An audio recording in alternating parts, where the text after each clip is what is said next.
सबसे पहले तो सभी भक्तजनों को दशहरा की बहुत बहुत शुभकामना। नवरात्रि की शक्ति उपासना के बाद शुभ का अशुभ पर विजय, ये सिंबल जो करता है, प्रतीकात्मक दिन है आज का, शक्ति उपासना का दिन है।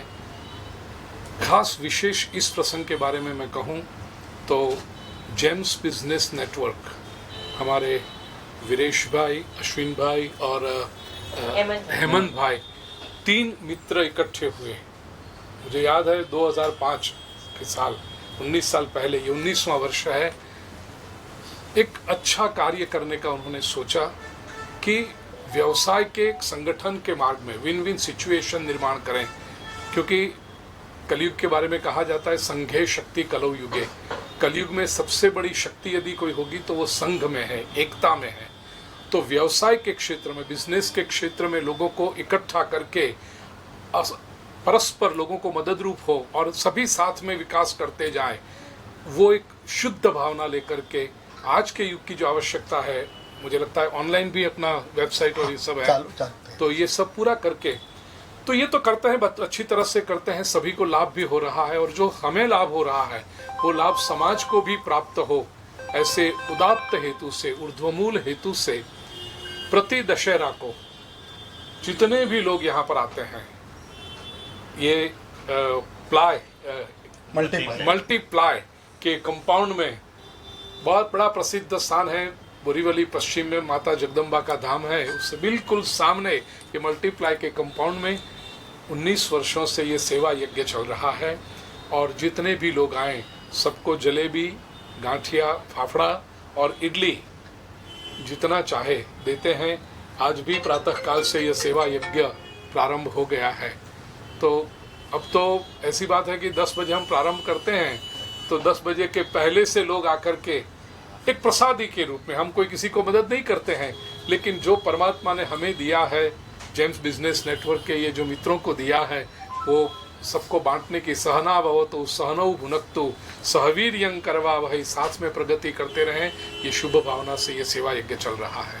इस वर्ष इसमें रोटरी क्लब ऑफ बोरीवली का भी साथ मिला है।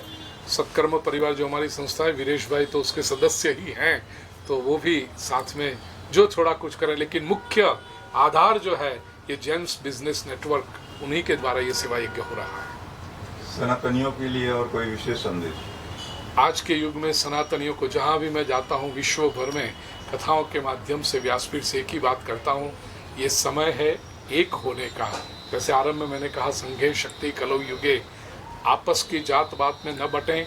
हम भारत की संतान हैं, हम ऋषियों की संतान हैं, हम वेद की संतान हैं। ये तेजस्विता को, ये गौरव को धारण करके अपनी गरिमा समग्र विश्व में स्थापित करने के लिए कटिबद्ध हों। और ये शक्ति हम में है, यदि हम एकत्रित हो जाए तो विश्व की बड़ी से बड़ी सत्ता को हम झुकाने का हेतु नहीं है, लेकिन उसको सन्मार्ग पर हम ला सकते हैं, ताकि वे दूसरे किसी को भी नुकसान न पहुंचाए, आपस में झगड़ा न करें, मानवता को बढ़ावा दे, प्रेम को बढ़ावा दे, सत्य को बढ़ावा दे। श्रीमद् भागवत गीता को स्कूली पाठ्यक्रमों में शामिल कराने के लिए कुछ लोगों ने प्रयास किया, कुछ नेताओं ने प्रयास किया, केंद्र से उसको मंजूरी भी मिल गई है। कैसा महसूस करते हैं?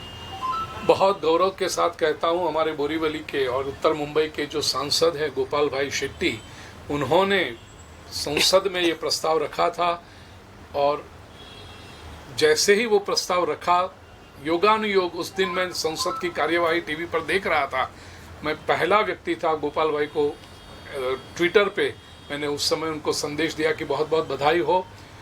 और आज ये स्थिति है कि भारत के कई राज्यों में, गुजरात का तो मुझे पता है कि भगवत गीता का अध्ययन क्लासरूम में शुरू हो गया है, स्कूल के कोर्स के सिलेबस के रूप में शुरू हुआ है।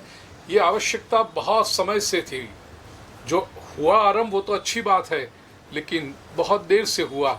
शायद ये 70 वर्ष पहले हो जाना चाहिए था, 47 के वर्ष से जब हम स्वतंत्र हुए तभी से ये हो जाना चाहिए था, लेकिन कोई बात नहीं।